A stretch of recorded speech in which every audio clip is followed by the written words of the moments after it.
welcome to the Science Faction Podcast, where science meets fact meets fiction.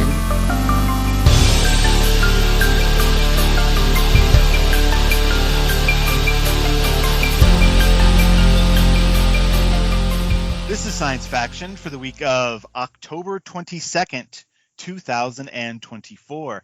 I'm one of your hosts, Stephen Dominguez, and with me today, two individuals that can't wait to wish my wife a happy birthday. Yo, happy birthday, Martine. This is Benjamin Daniel Wallace. Hey, happy birthday. This is Devon Kraft. Devon forgot what he was doing. Well, no, it was like, why? I mean, if I'm talking directly to Martine, why am I giving my full name? But it just... because maybe she doesn't remember you, Devon. I don't know. She doesn't remember that night we spent in high school after the dance.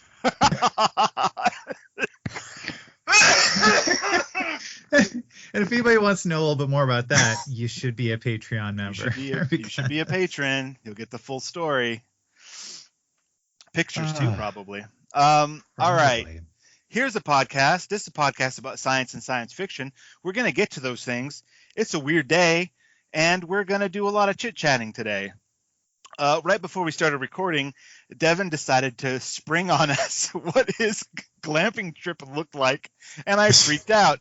Devon, tell me about glamping. Well, we've talked about it before. Apparently, I mean, I certainly like glamping more than actual camping. So if anyone's not aware, glamping is basically you go camping, but, you know, everything's already there for you. The tent, in quotations, is usually more of a solid structure. It's got, you know, nice beds, and it's Plumbing? I mean, the Is one there we went plumbing to in just there? what? Is it plumbed? You got plumbing? Yes, this one had plumbing. The one we went to before, the one I talked about before, and we went with the kids to a different one that they did not have a bathroom inside. This one, like you said, it's called luxury glamping. It's glamping. It doesn't even really make sense. It's like a tiny home, and you've got a bathroom in there. You got shower, a bathtub. You've got a kitchen. It did only have like one like burner for a stove, but it's still, I mean, you can still cook. And then outside you've got a fire, you've got a hot tub, and it just looks really nice. And it's just, you know, it's fun just to hang out with other kids. It's the one we went to. This one, it's very strictly no kids, and so it's not like something we could even bring the kids to, which is fine because we didn't want to bring the kids, but. Yeah, we went on a Sunday night just because it was cheaper, and so I took yesterday off. Nice. And so yeah, I had yesterday off, which was nice. Were you celebrating anything? Was it like an anniversary or something, or you guys just decided to do it for fun? No, I had been looking up different places to rent for the full family, something similar, and then I found that, and I think I'd shown it to Jen at one point, and then a couple months ago we were at dinner and I mentioned it again. I was like, oh, we should go to this sometime. And at the dinner we were like, well, let's just choose a date and book it. So we did. And so. Wow. I gotta read this out loud because this is outstanding. The place you stayed, and we'll put a link in the show notes so everyone can see how fancy Devon lives. Nestled in the heart of nature, Honey Hive stands proudly as North America's first beehive-shaped glamping structure, offering an enchanting and one-of-a-kind experience inspired by the beauty of a beehive. This unique retreat holds a deeper meaning, a sweet spot of serenity and wonder. I didn't do that at all. Devon, did you ever like pull any of the walls apart and start munching on it? No. Because did you leave larvae behind? Yeah, I mean, did you get yourself I did stuck? know like that based on the math class I took in high school on the section on tessellation, that a beehive honeycomb structure is one of the most stable structures. Nice. Way to bring the science in, man. Yeah, for sure. Well done. Well, that looks like a whole lot of fun, man. That's awesome that you got to get away for a night. Was it just a one night? Yeah, just one night. That's awesome. Was it close by, or did you have to like drive 10 hours? It's like an hour and 15-minute drive. On the way there on Sunday, we decided to go to this cafe that we had seen post online. That by going there in a town north of where we live, it made the whole drive 2 hours because it was out of the way. But it was this cool like cafe bistro that this old like big Victorian type house was turned into. So we went there first, and it was really cool. Oh, nice. Neat. Wow. But yeah, so it's not that far. Like if we just went straight there, it was like an hour and 15 minutes. So really not that So far. what you're saying is when Ben and I come to visit you, the three of us can go glamping together in the honey hive. Yeah. This is strictly a 2-guest thing, and no parties are allowed. So I'm sorry, Ben. Steven and I, we get to share the one bed. We can share a bed and pretend that we're one person when we check in. Like, well, Devon and your one really tall friend wearing a trench coat, welcome. We are the two monkeys wearing a trench coat, for sure. All right, let's move right along. I want to, so today, like I said before, today's been a little weird. I just finished my 3-mile walk that I've been doing lately for my I saw a post online a while back, like, fine, I'll do my dumb little walk for my dumb little health. You know, that's kind of how it feels like. I'm like, get out there and walk. But what's been great lately is when I do this walk, I've been listening to books. And today, I'm like 20 minutes away from finishing the last Dungeon Crawler Carl book. Book 6, The Eye of the Bedlam Bride, which is the latest one. I'm in the middle of the epilogue when you guys were like, well, let's record a podcast. So I'm almost done with that. And I got to tell you, this whole series has been incredible. It's been like, what a ride. It's so good. And it continues to grow. Like the stakes keep rising steadily book by book. It's been so much fun. Book 7 is coming out like next month, but the audiobook isn't slated until like February. And I saw something online saying, Seth MacFarlane has been attached to adapt the story somehow. I think it's still like early days kind of stuff, but I think he's a good choice. Because it's like it's wacky but grounded, which I think he does well. When you look at stuff like that Old West, Once Upon a Time in the West, right? It's wacky, but it's still kind of grounded. Same thing with the Orville, and and that's what Dungeon Crawler Carl is. It's this wacky premise, but it's taken very seriously because everyone's dying. As long as he doesn't cast himself in it, I think it'll be fine. There's no way he'll cast himself as Carl. He would be a good Mordecai. I think he'd be good at Mordecai because he would just do the voice because Mordecai's always changing. That would be perfect.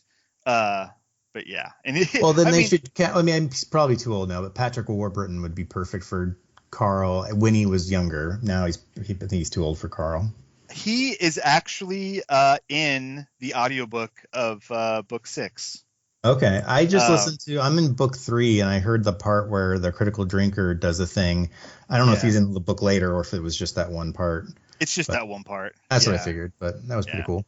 Patrick, well, the context doesn't really matter because you won't know until book 6. But Patrick Warburton does Carl's dad's voice. Okay. In like a memory sequence, and there's more to it, but it's really cool because and that's like only for the audiobook people, because when the story starts, the Carl's sounds like a Patrick Warburton imitator. Yeah. And as time goes on, that's kind of dropped a bit. But then when it goes to like his memory of his dad and it's Patrick Warburton, it's like, oh, that's a nice nod back to like, and that's only for the audiobook listeners. Like if you're reading it, you've got your own voice for Carl in your head. So that's just kind of funny. Well, there's a part when the critical drinker is talking, he says at one point, "Go away now." And I'm like, that's the critical drinker's catchphrase on his YouTube channel. So I'm like, is that in the book or did they throw that in just for the audio? Probably just for the audio. Yeah. They're like, as the audiobooks go on, which are produced by something called Sound Booth Theater, which I don't know what else they do. But like they're adding in like more sound effects, more like music, and just more bits and pieces. There's a part in book 6 when the AI is like, hold on just a moment, and then it plays elevator music for like 5 seconds, and then it comes back. I'm like, how was that in the book? Well, even at the end of the second book, after the book is over, there are made up commercials for it. Oh yeah, the skits at the end. Yeah. That stuff's that's audiobook only, I'm pretty sure. Yeah. Anyways, so Dungeon Crawler Carl, I still give it all the thumbs up, and I will keep everyone apprised if I find anything more about it. Other things I've been doing lately is I got my 3D printer back up and running. Not that it had broken or anything, but I just found another huge project to start printing. It's a giant cantina set for the Shatterpoint game that I'm playing. So it's going to be something like a month's worth of printing. It's going to be huge. And also painting. Last night, or yesterday, it was on and off most of the day. I painted all of my Leia Bouche bounty hunter disguised Leia, and I'm pretty impressed with how it came out. I think I did a really good job. I didn't send it to you guys, but I'm about to.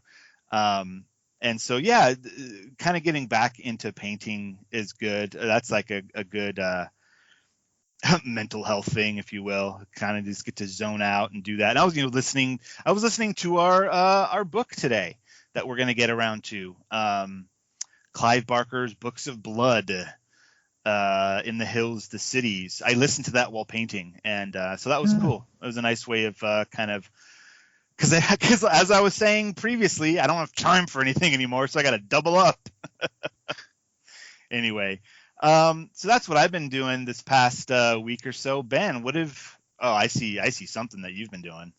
Why don't you talk about it? You commented on it. You sent me a text message one day as you saw that I've been spending a lot of time in Steam playing UFO 50, which is how do I even begin to describe it? Essentially, it is a game made by about 6 different well-regarded indie developers. The developers of Splunky and Downwell and a few other games that you've probably heard of. They spent 10 years making a collection of 50 games that are meant to be an homage / alternate universe take on what an entire console generation would have been like in the 80s. So like NES level graphics. But what if it was like the developers of today that they were trying to make games in that era using the I guess you could say, like, how to put it, like the technology and the constraints of the 80s. Constraints. And I think that's a good word to use, constraints. Yeah. So what's wild about it is just how well it works. I think that, like, in the indie space, there are probably a half dozen of these that if they were released on their own, of these 50 games, if they were released on their own, they would be huge hits. And I would have bought them individually. But the fact that they're all in this package is really cool. And then on top of that, because this is like an alternate universe sort of thing, it has a meta narrative that is about the developers and about the games that they're making and the ideas that they're sharing between each other. Every game has a year it was supposedly made and some text about the development of it. And so you get to kind of see different sprites and their evolution, some different design choices. You get there's actually sequels in this collection to other games in the collection. And yeah, it's really fascinating. Stephen, I think you've picked it up, right? I did. I saw that you were playing it a bunch and you had talked about it. And I was like, I mean, I wouldn't mind a fun little, like in my head, it was like, oh, this will be something I can play in my Steam Deck. I don't have to sit at a TV or my PC or whatever. And I thought that we'd be able to play 2-player games with each other, not remembering that it was this like throwback 80s aesthetic, whatever. So I was like, oh yeah, I'll buy this, and then I can play games with Ben. That'll be fun. And then half of that failed. And then I started playing the games on my own. And I'm not as enthralled with it as you are, which is fine, because my heyday of video games was not like, I didn't have a Nintendo. I didn't have a Sega. I had a Game Boy, and then I had an Xbox. Like that was a pretty big jump. So I don't have the same sort of nostalgia for these types of games, but I jump into them and I'm like, oh, these are all well-designed games. Like nothing's broken here. Some of them I'm just not having fun with. That's fine. Some of them I'm having a lot of fun with. And so, like, totally worth it for me. I didn't know that there was like a meta narrative going on. I haven't spent enough time with it, I guess, but it's a whole lot of fun. I like it. Yeah, there's a meta narrative, and there's a lot of other stuff going on. Like, I hesitate to get too far into it, but of note is that the 50 games that you see at first are not the only 50 games in the collection. Oh, okay. I didn't like wonder at like when you go to select a game, you have to like there's like a little graphic of you dusting off the cartridge, and then then you have to play it. And I was like, that's a fun little thing, but it's gonna do that for all of these, huh? The first time you play it, yes. Yeah, the first time you play it, you like dust off the cartridge, and I was like, that's kind of interesting, but I guess there's more to it than just that. Yeah, well, okay, so for example, there is a terminal that you can get to at any point in the game. If you press start, you can access a terminal, which is kind of like a game genie. If you've got that kind of that remembrance of that time of video game stuff, but you toss in you toss in 8 characters, and you hope that those 8 characters unlock something in the game. Well, in here, sometimes when you put in the 8 characters, it unlocks like a treasure hunt of different things that you need to find throughout all 50 games. In one case, one of my favorite games is Mortal, Mortul, which kind of feels a little bit like the In the Hills of Cities it turned into a game. More on that later. But the idea is that like you have a bunch, like an army of guys, and you're going one at a time trying to go through this side-scrolling level, and the entire idea here is you start off with 20 army people, and they sacrifice themselves in order to either embed themselves into a wall, create themselves into a stone that serves as a stepping stone, or like blows themselves up in order to get rid of certain things. And so you use them to get along, and at the end of every level, it tallies up like, okay, hey, you got out of here with 14 people back.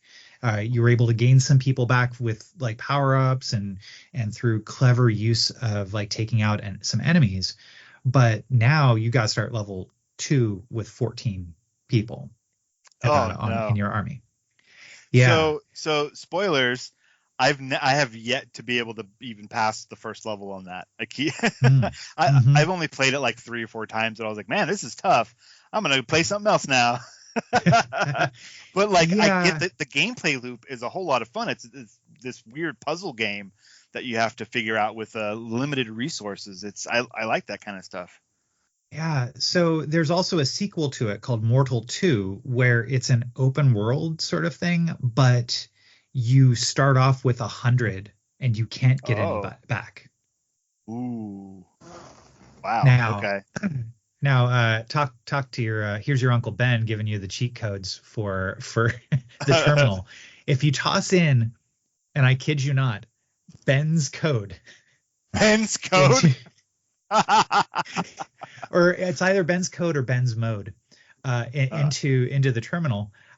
You unlock a version of Mortal 1 where you start off with 150 people, but you do not have the ability to increase your total. okay. of army members. So like Interesting. it's That not does a sound like cheat fancy code. mode. It's a different game. Yeah, that's a Right. totally different strategy you'd have to employ. Yeah. Wow. And that's only one of the games. There's other games like there's like a party, I think it's called Party Night or something like that, where you have to it's a deck building card game where you're inviting a bunch of people to a party, but you're trying to make sure that the cops don't get called on you for having to get too rowdy. Nice. Yeah. Wow. So anyhow, it got me thinking about like that. And as I was thinking about it, I kept on coming across this system called the Pico 8, which has been out since 2015, 2016. And it's a fantasy console, but in the same way that like UFO 50 is a bunch of games made for a console that never existed. There has been this and a community making new games for old systems, and it's called the Pico 8. You can play any of the games that have been developed for it right now in your browser. You can play it with on an iPhone. If you go to the website and you can plug it, like if you pair a Bluetooth controller, you can play them with the controller too. Oh wow. I play them on the Steam Deck. If you basically you play them in the browser for free, but if you want to have access to the dev kit or also to install it on like a handheld device or play it like in an app on your computer, you pay $15 for it and you get like the dev kit, but it also gives you like all the access to save everything. If UFO 50 is at all your jam, there's an entire community that in Pico 8 that is just without the meta narrative. But are the games also developed by like major indie developers, or can anyone put whatever crap they want on this thing? So anyone can put whatever crap they want on this game, but certain games that you may recognize started life as Pico 8 games. For example, Celeste started as a Pico 8 game. Okay. And so it's a really fascinating sort of thing and can play on a bunch of different stuff. It can play on Raspberry Pis. It can play, but it's a modern system. And a large part, some of my YouTube stuff that I like to look at has to do with, hey, how far did we push the limits of old hardware like Super Nintendo and Nintendo era stuff?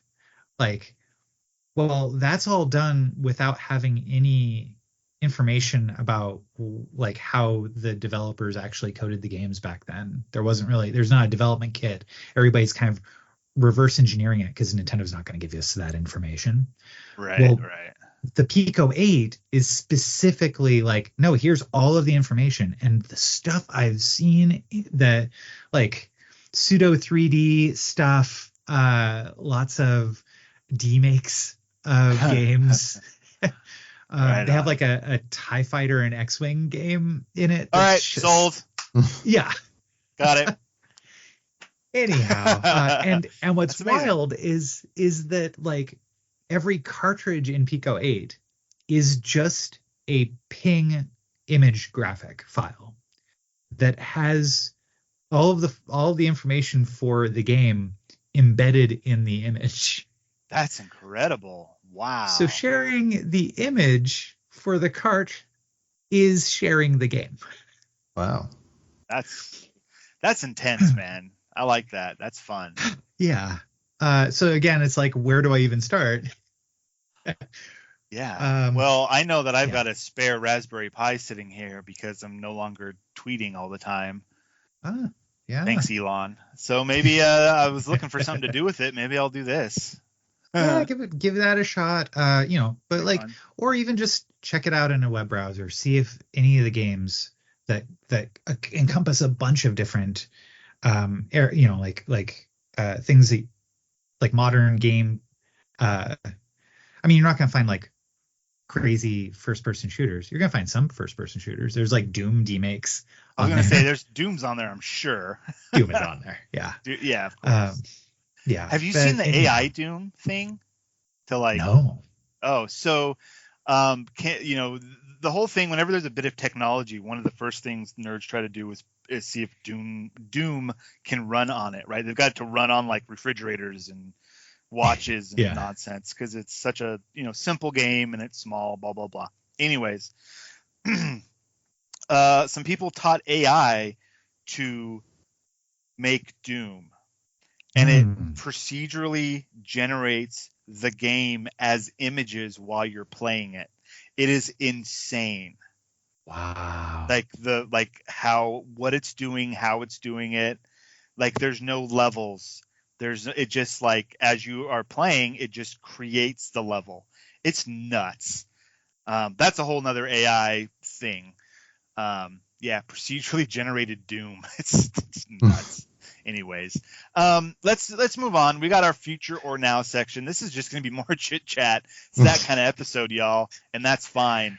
I want to talk about a couple things, and then we'll get to more. So I've been watching Agatha all along, and I've been watching The Penguin. Okay. Right? Two quote unquote TV shows, streaming shows that have connections to larger properties. And while I was on my stupid little walk today, I was thinking about this. Like, this is so strange because this is allowing minor characters to have more character development and story than the quote unquote major characters that we're seeing in movies. So like the Agatha and her fellow witches and all the things that are happening in that show, and I'm not going to get into specifics, but like something was just revealed about one of the characters, which is kind of a big deal. And so like they're getting more character development than the Scarlet Witch had, except for in her own TV show. I'm talking about like movie-wise.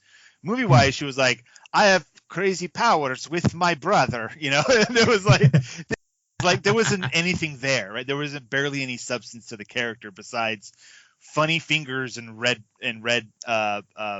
blasts. And now through both her TV show, WandaVision, and now through Agatha all along, there is just a wealth of characters and character development that is connected to the movies, but is also like entirely separate and almost better because you have this more time to let the characters breathe. So I started thinking about that, and then I immediately thought about The Penguin. Now, The Penguin show on Max is the streaming service called now.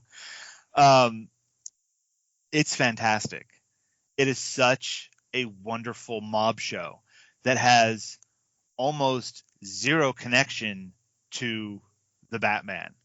You could take the story that's happening, rename all the characters and city and whatever, and it would still be an amazing show because most of the characters are unknowns, or they've had a soft reset put on them. Like Penguin, he was like in charge of in the Batman movie.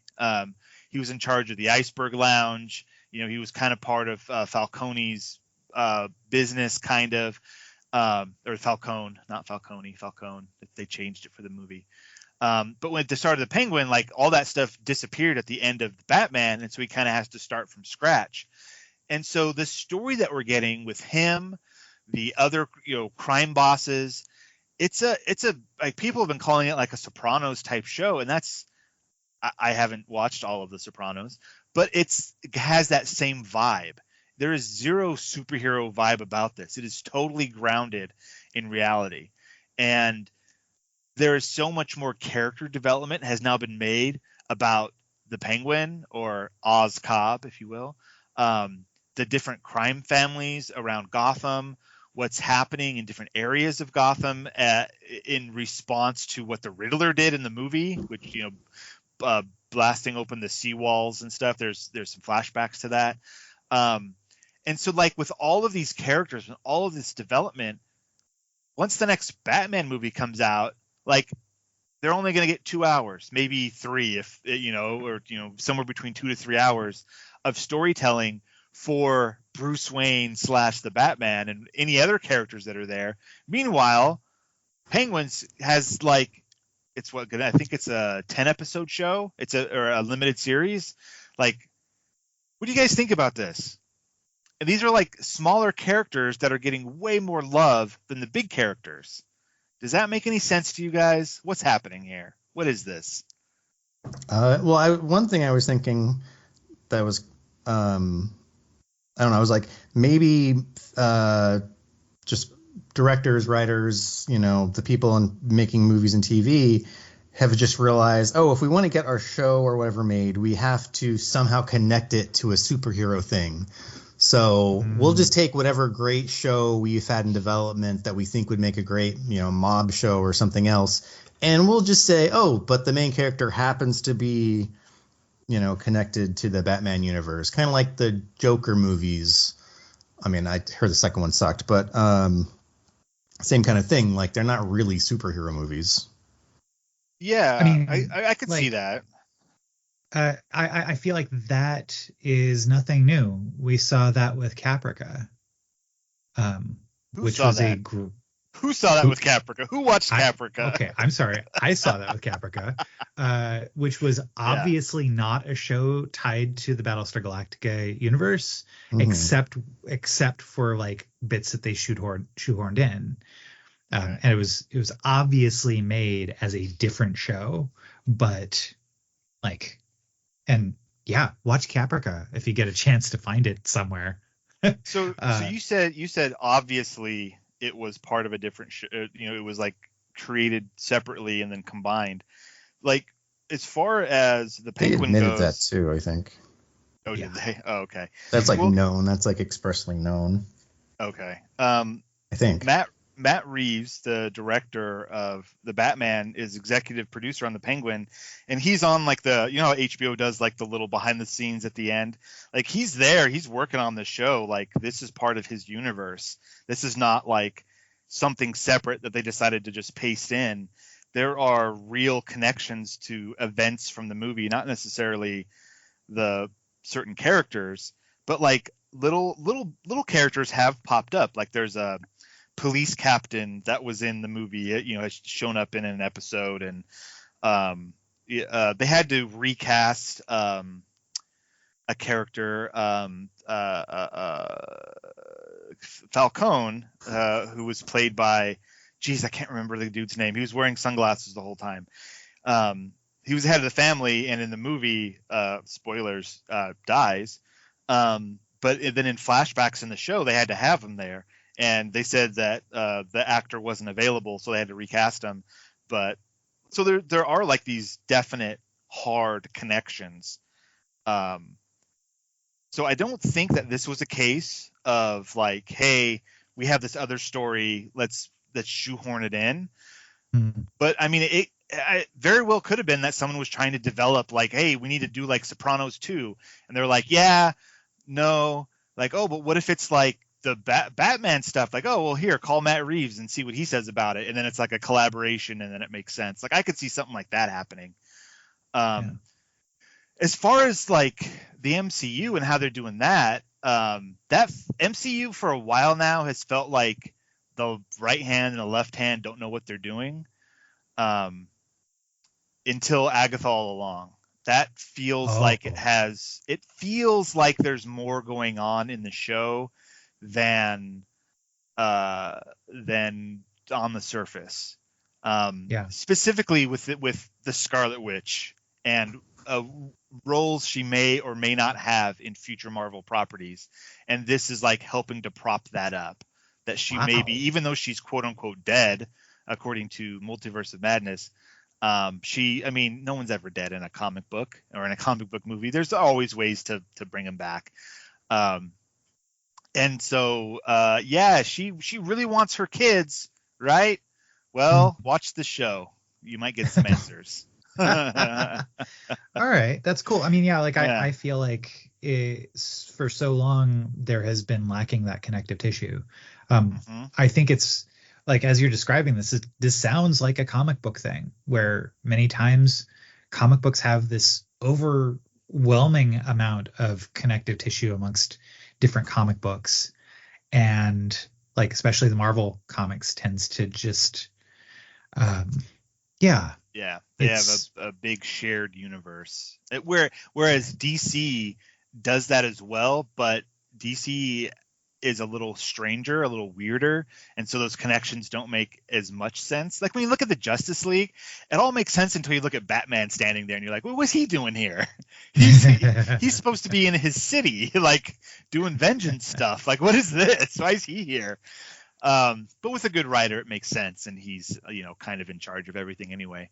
Grant Morrison had a Yeah. great run in Justice League where Batman was quiet a lot, and then would like suddenly just have the answer, and then they ended up fighting somebody, and then the first thing this thing did was make Batman disappear, and both the Flash and the Green Lantern were like, Batman's gone. What do we do? Like, we don't know what to do anymore. Because we're always just do what he says because he's the smartest guy. Anyways, it's good. It's good fun. All right. Well, that's kind of what I've been doing in some of my free time there, and with these shows. I would recommend the Penguin over Agatha all along. Okay. Just from the simplicity of like you only need to have watched one movie, which I think was like one of the best Batman movies, the second best Batman movie, I would say. And it just connects to that, and then it's just a really good show. There you go. Sweet. Agatha, you need to know more. You need to know the history of the Scarlet Witch, and you need to know WandaVision. Then it makes sense. So there's a little more effort put in there to understand that show, but it's very witchy. It's a good show too. All right. Yeah. I'd like to just mention that some people like the second Joker film. My parents liked it. Haven't seen it yet, but I think that if you're into musicals, maybe you'll dig it. I'm not speaking with any authority on this subject. But I have no authority to speak either, but I think that's what all the edgelords that like, Joker is gonna watch the world burn, like they're not ready for a musical. and as far as I could see, the show, the previews really didn't like expressly say this is a musical, even though like that's what was said. So I think they went in there looking for, Joker's gonna burn things, and then it's dancing and singing, and they're like, what? This is the worst. Well, And feelings. I haven't seen the first one, and I don't plan on seeing the second one. But from what I understand of it being a musical, they're not original songs, are they? I don't know. I don't know. I think maybe I misunderstood, but I could have swore it's something I saw. They're like classic songs, like. So in that sense, I would be disappointed because I'm like, well, if I'm going to see a musical, I want someone to write some new songs. Like that's also kind of the point of a musical, but I could be wrong. Maybe they are original songs. Okay. All right. Yeah. Lots of big question marks here. Yeah. Just see Joker 2 soundtrack guide. Artist, we've got Nick Cave, Joaquin Phoenix, Lady Gaga. Oh, wait, this is just artists. Hold on. Well, I'm sure we can come back to this some other time. Yeah, we could come back to this. Shut down your Google searching. Angry internet trolls, please hit us up. Email us. And do our research for us. Yeah, do our research. For us. That's fine. Ben, let me tell you about a film that I did watch, which is The Wild Robot. It's a recent DreamWorks film. And y'all, have you guys seen it yet? I've seen previews for it. Previews look good. I have not seen it yet, no. This film is an instant classic.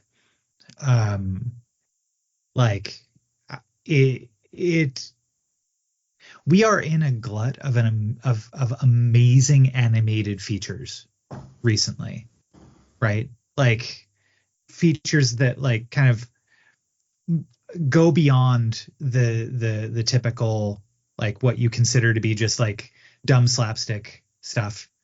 Like this film was really incredible. It felt like Miyazaki. It felt like classic like Bambi era Disney. Whoa. It was okay. So it was written and directed by Chris Sanders, who had his directorial debut with Lilo and Stitch back in 2002. Oh. And so this film like has heart. It has I mean like it's really not much that I can do to spoil it, because what you see is kind of what you get. Except for tell us what you see. What is this movie about? Sure thing. So Quickly. this sure thing. There is a shipwreck right at the beginning of the or something happens. This robot wakes up, and the its box that it was shipped in is broken along the sea coast of this island, and this intelligent robot whose name who names itself Roz, they are stranded and they're trying to find purpose. So what they do, Roz then, like, because it's not given a task, searches for a task, and in so doing learns how to speak to animals through observation over a long period of time, and then ends up accidentally killing this duck that was protecting its only egg left. So Roz finds itself with the new task, which is becoming a mother to a duckling who happens to be the runt of the litter. And so throughout it, this robot is learning how to be a mother, even though it does not necessarily want that task whatsoever. It just wants tasks. And the duckling, or the gosling, is learning, kind of like going through all of the challenges of what it's like to be adopted and to potentially be unloved, and like all of these like very real and meaty existential questions that and so that kind of sets you up for this journey of the trials and tribulations, and how the robot and its friends fit into the world at large. Big questions I had while watching it were like, where are all the humans? Is there dialogue? I remember from the preview it seemed pretty silent. Is it like the first 20 minutes of WALL-E? There is dialogue. Okay. It's and this is, as I said, the robot learns how to understand the animals, and so as it does, you understand what the animals are saying as well. Cool. I have a memory of when this trailer first dropped, sending a link to you, Ben, and saying, "Look, someone made a movie just for you." Mm-hmm. I think it was for a trailer for this movie. Was I right? You were right. Yes. Did you see this in the theater, or is this on streaming?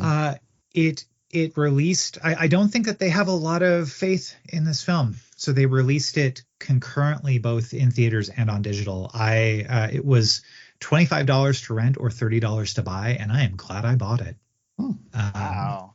Because I'm like, the difference of $5, and like, hey, we're probably not going to make it to the theater, in the next week or two. Let's just watch it now. And the artistry in it is incredible. It's got a very painterly look. In fact, all of the textures are very much painted on, and so it feels a little bit like Like what you saw with latter day Clone Wars and Bad Batch, but like Nice. That's a cool you know, style. but a feature film of it. I can't recommend it enough.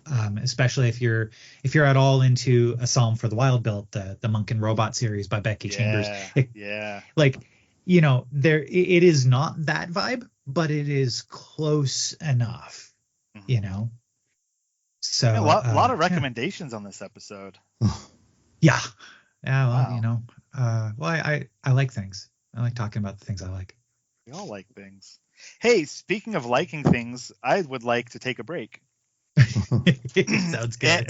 And when we come back, we are doing book club. So I hope everybody pulled out their copy of Books of Blood from Clive Barker and read the short story In the Hills, the Cities. If you didn't, there's a link in our show notes to a YouTube video of someone of the audiobook. Maybe that's how I listened to it. It was great. Or, you know, buy it and read it, or however you want to do. And then we're going to talk about that. So we'll be right back. Hey everybody, we get things wrong sometimes, and you want to yell at us. Well, yelling at your radio does nothing because you're in a car and we're in the past. If you want to tell us what's going on, you can always comment on our episodes at patreon.com/sciencefactionpodcast, and we'll hear you and we'll respond to you. You're not alone. And we're back. Hello. Hello. And a big thank you to our patrons. That's Renee, Josh, and Johnny. Y'all are great. And if anybody else is interested, please join even the non-paying tier at patreon.com/sciencefactionpodcast. You will get access to our Discord, where we're gonna have some information. Like, we haven't done our homework, y'all, and we haven't figured out what we're gonna read next. But if you want to know, then check our Discord, because once we figure it out, we're gonna post it there. Yeah, and you can also post funny memes like I've been doing and saying hi to Renee because she joined and she's awesome. So like, Hi, Renee. Hi, Renee. Thank you. And I also like put a post on there about like, because we're recording on a Tuesday. Tuesday. Usually we record on Sundays. So I put that info on there because no other social media is working. Social media is dumb. So we'll use Discord. Yeah. Talk directly to us, not through a third party. Kind of. Now, if you're concerned about, like, you want harmony in your stuff, we've got that on Discord. It may not be in the name, but good night, everybody. Sorry, I hear a terrible pun and I think the show's over. Weird. That's really strange. That's so weird. I wonder if Pavlov knew about that. All right, let's get on to our book club this week. We've got In the Hills, the Cities, from Volume 1. Is it Volume 1 in the body? Yes. Oh, what's the body? Volume 1 of the Books of Blood. The Books of Blood. Yeah, the last story in Volume 1 of the Books of Blood. Okay. By Clive Barker. Who's Clive Barker? Yeah, I was thinking I probably should have looked up his like biography, because who was this dude. guy? Do you hold on, Devon? I was being facetious. You really don't know who Clive Barker is? I mean, I know he's a writer. I think he wrote Hellraiser. Yeah. Okay. Yeah. He's like a big horror guy, like gross horror guy. Okay. Yeah. Okay. Yeah. Well, I mean, I guess like gross. That's interesting, huh? Well, I mean, let's talk about this story. So the story has two gay guys. Gross. No, that's not what I'm talking about. No, not gross at all. Not gross at all. No, we're allies. This story, though, like that was something I was just not anticipating, which is interesting. But the story starts off with two guys who are just married, or they're married. They're. I mean, I got the feeling that they were in a relationship that was not as stable as a marriage. Like, it was a little bit more early days in their relationship. Huh. Okay. They That's mentioned they were on that's a fine. honeymoon, but I didn't know if that was metaphorical, like the beginning of a relationship where you know, I guess you like feel more your enamored honeymoon or something. phase. Yeah. Yeah, so it's Mick and Judd are the name, but it's funny because like they're he so Mick learns that Judd is a political bigot at the beginning of this, which is the sort of thing which I feel is an early relationship sort of thing, You're still learning about your partner and their little bits and pieces, their foibles and whatnot. Yeah.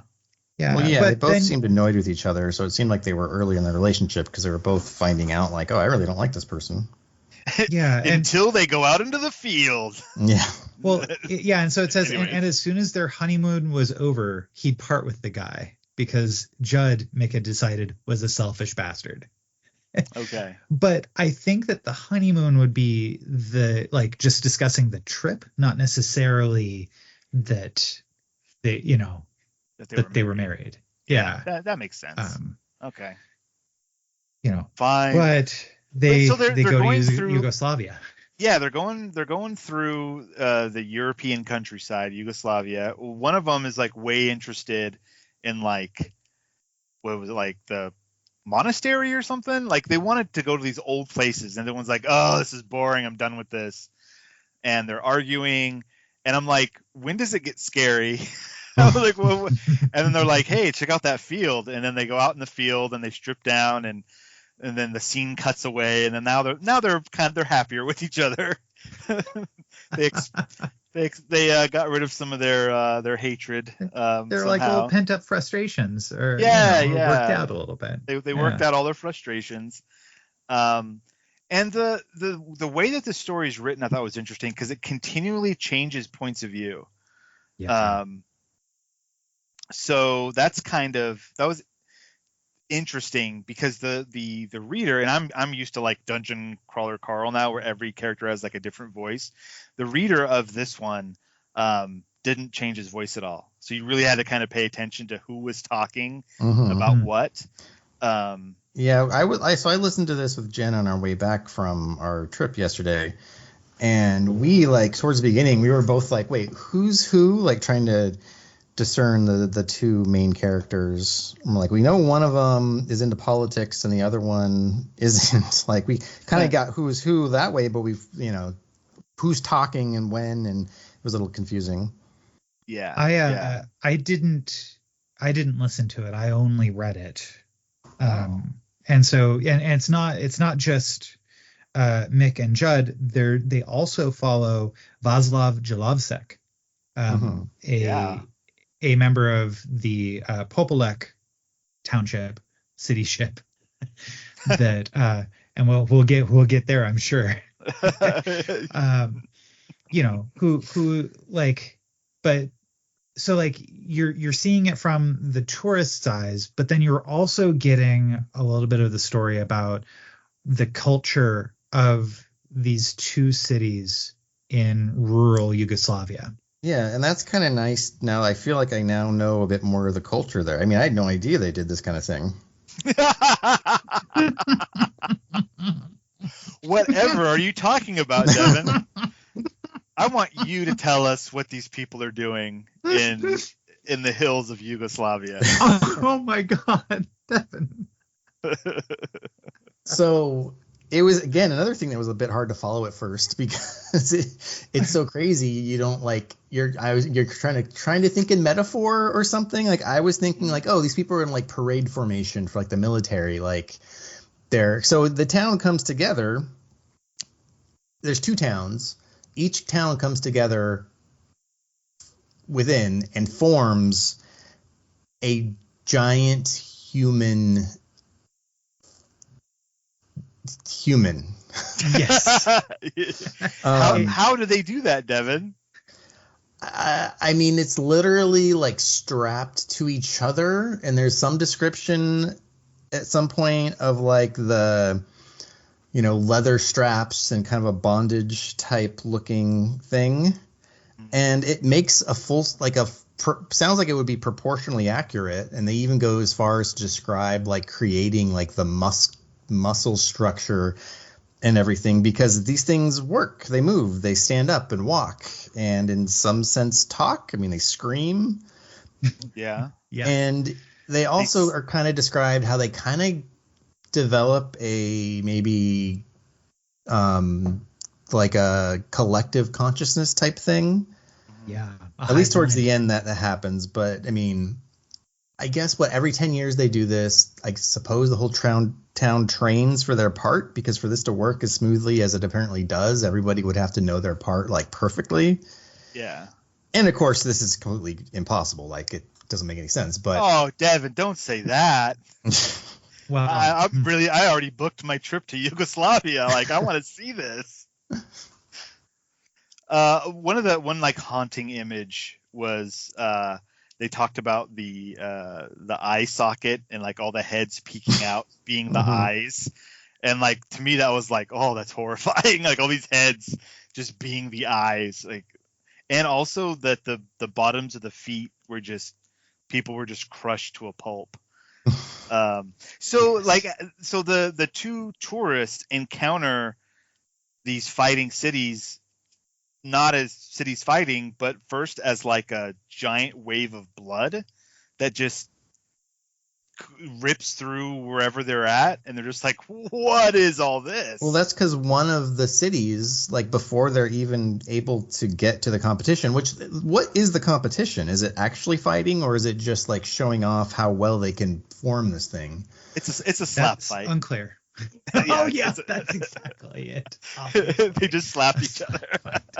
One of them just collapses, like it doesn't hold its structure, and like one Popolek does not hold its structure. Yeah, so and it just collapses and kills and blood and yeah. Yes, and but then there's another so like Judd and Mick, they come across some of the survivors who are wailing and are just human wounds left, that are being dispatched by another member of the community. They and so it was a failure. They didn't do well, and but as they're still like their car had been stolen by a member of it that was trying to get away, but the car is wrecked, and now they have to walk along to try to find shelter in the night. And so they decide to walk further into the city, into the hills, and they become the victims of the other city moving through that's just crushing buildings along the way. Now this so it ends with one of, I think it was Judd that was crushed, and Mick suddenly feels compelled to grab on and hold on tight and become part of the organism. Yep. And that's where we end off, except for the final metaphor. And I think I'm which is the decay of Judd's body as time goes on, and all of the different organisms inside of him that grow, the maggots that infest it, the organism itself that we all are, this collection of cells that we happen to be. And so that's the metaphor, like the overarching metaphor that just like hit me. But at the same time, this also seems to be a comment on socialism and communism. From 1945 to 1992, Yugoslavia was the Socialist Federal Republic of Yugoslavia. Oh. And okay. And so this is a very, like, what Clive Barker is doing here is he seems to be borrowing from kaiju and other like ideas of giant organizations of people or like monsters, like taking a monster movie and combining it with the idea of communism and the idea of the cells of our body and kind of mishmashing them all together into a very logical like end point for it, but truly horrifying.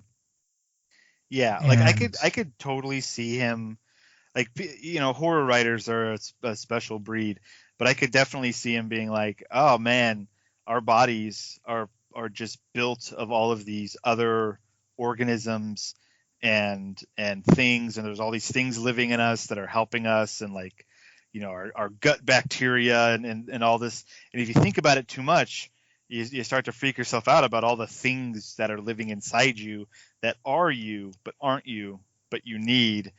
And that's like weird and horrifying. And what if you took that idea and expanded it to like a whole city was the person, and all the people in it were all the, you know, organisms, and then you say, oh yeah, they got some ropes tied to them and they practiced a whole lot. Well, and like, yeah, that's ridiculous, but it also like makes this weird sort of like sense. That's, yeah, I don't know. Well, he even went so far as to explain it like they have like a waste disposal system, you know? Yeah. Like it's not just lashing people together and there's some mechanical workings that help it move. It's like, oh no, these basically do recreate a human being, like to like a level that, you know, is crazy, but that's the metaphor. Like they're all part of this thing and only do their one part, like our cells do. And yeah, it did. I thought about that too before I got to the metaphor at the end. I was like, yeah, well, we're made up of individual organisms that when they come together make up the whole. Yeah, it's an interesting metaphor. I mean, it's just so crazy the way because he even mentions like the description of when that the town like falls apart, and is like how one person fails and then it causes kind of like a cascade effect, but then also how it's like bodies pouring out of, you know, like the orifices and things, like the bodies themselves are just being spewed out. It's just crazy. Yeah. Yes. Yeah. But I definitely like y'all, I'm realizing that my youth was filled with a lot of Clive Barker, and how I write my poetry is very much like of this tradition in a really odd way. So like when I'm reading this, it kind of feels like I'm like a kindred spirit, you know? Yeah. In a very strange way, like the way that this one worked for me, y'all. And I am so glad that we got to read this one together. How about you guys? I thoroughly enjoyed it. I thought it was like weird and creepy and like didn't know what was going on. The body horror stuff. There was a logic to it. Like once you understand the premise and you just kind of let it happen, then it all makes sense, you know, in its own, you know, internal consistency, if you will. Yeah, I enjoyed it. This is a weird, creepy story, but I get it and it makes sense. Yeah. So yeah, I enjoyed it. It makes sense, which is something you don't expect to say about something like this. Exactly. I mean, I didn't like it that much, but the concept was interesting. But like once you finally realized what the concept was, it was kind of like, okay, I mean, it's insane, but there's not really much story to tell. So I was kind of just like, once I got it finally, it was just like, okay, so what's the story then? Like, but it's the story of discovery, Devon. Yeah. Discovering what is happening in the hills. And it's interesting because, like, if you're going to introduce the main characters the way you did, and then rather than having them discover this insanity as they do, you actually, before that, jump to the point of view of someone who knows what's going on and kind of describes it. is an interesting idea, just because you'd think you would, because if you only discovered it as the main characters did, you'd be like, oh, what the heck is this? Like, you'd be with them wondering what this is rather than having some idea already of what it is. Well, part of the true horror here is the viewpoint that this is a natural thing, right? Yeah. And so, like, that. Well, like I said, yeah, I mean, I didn't Yeah. realize that this even happened, so I'm looking forward to visiting Yugoslavia someday. It's interesting because when the perspective shifts to the point of view of somebody in the town, it normalizes the insanity. It's like oh, okay, this is a thing that happens. I'm with you on that. Just like when the lightsaber gets turned on and now it's a laser that stops a few feet away, you just go like, all right, that's fine. Let's go on this journey. This is what's real now. It kind of gives it that extra little bit. Whereas if you were, like Devon was saying, if you're just going with the first POV characters discovering it for the first time, they'll go, whoa, this is crazy. And you as a reader goes, yeah, this is crazy. Why am I reading this? Right. But that other point of view does that thing where it brings you into the world and says, like, this is really happening. This isn't just a metaphor. This isn't just a hallucination. This is something that we do, and that is crazy because you can believe that people out in the hills of wherever do crazy things. That's believable.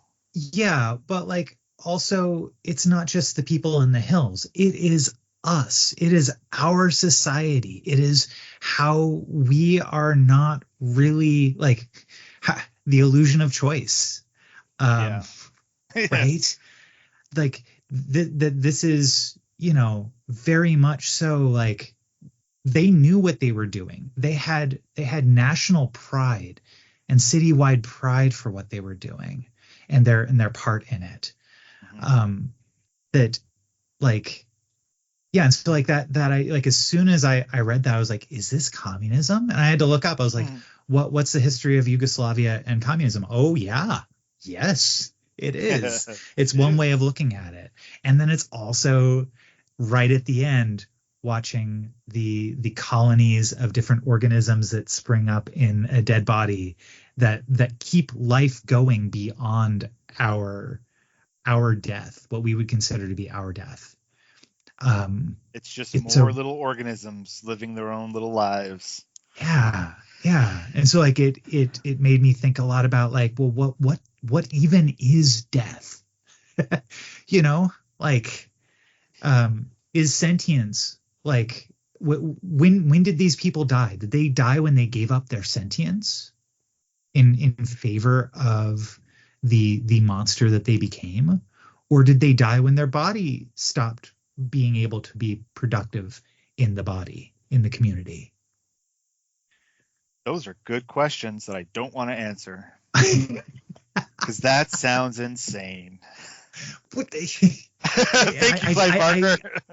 Yeah, thank you, Clive Barker. Right. Yeah. So like this one hit me, and I can't let it go. But not just because it was horrifying and dark and disgusting, but because of what it means for us in a community. And the groupthink that happens, the community that we have that isn't just like the people we see every day, but also now because of the internet and social media, the community that's becoming much larger, that moves across the hills with with destructive force. Yeah. Yeah, I was trying to find some art. Like, there's a few pictures that keep coming up of people who've tried to artistically render what happens in the book. That would be just a big old pile of bodies being crazy. Yeah, I've been looking at like the cover art for the Books of Blood, and I'm not quite able to make out what would have been like. There's a lot of figures on this front cover, and I don't quite see what would be this creature, except for maybe like in the far background behind a bunch of burning buildings and smoke. Whew. Yeah. But wow. All right. Yeah. Well, by the way, thank you, Mom, for suggesting this story. I love you, and this was wonderful. yeah, thanks. You know me. Thank you, Martha. You're the best. All your children love you. Yeah, this was a really good recommendation. Yeah, I dug this as far as like all of the horror that we've read besides the Poe book, which was interesting. The other stuff has been a little meh. This one caught me though, but not Devon. But how do you scare? It was interesting. It was something different. I enjoyed it more than that book, that story about the guy who was going to therapy. Oh, okay. Which, do you even remember you read that? Where at the end he just dies? I remember that one. I do remember that. Yeah. Yeah. And and that one didn't work for me. Yeah. But that's good. We got it. That's what we got to do, man. You got to get out there and read stuff you've never read before. See what works, see what doesn't. So with that, next week, not sure what we're reading yet. Go to our Discord, become a patron, a free patron. Find that Discord link. Check us out. We will tell you what's coming next very soon, and post funny memes like an alien being an Italian with the fingers, and whatever else, what other nonsense we're posting. Yeah. So look forward to that. And with that, guys, I think we got this one in the can. I think we did it. On. I think we effectively bottled the lightning. Devon tried to write it, and we're like, no, got to bottle it up. That's a Metallica joke. Devon, any last words? Nope. All right, Ben, you got anything for us? A dragon would never explode, but a dino might. Good night, everybody.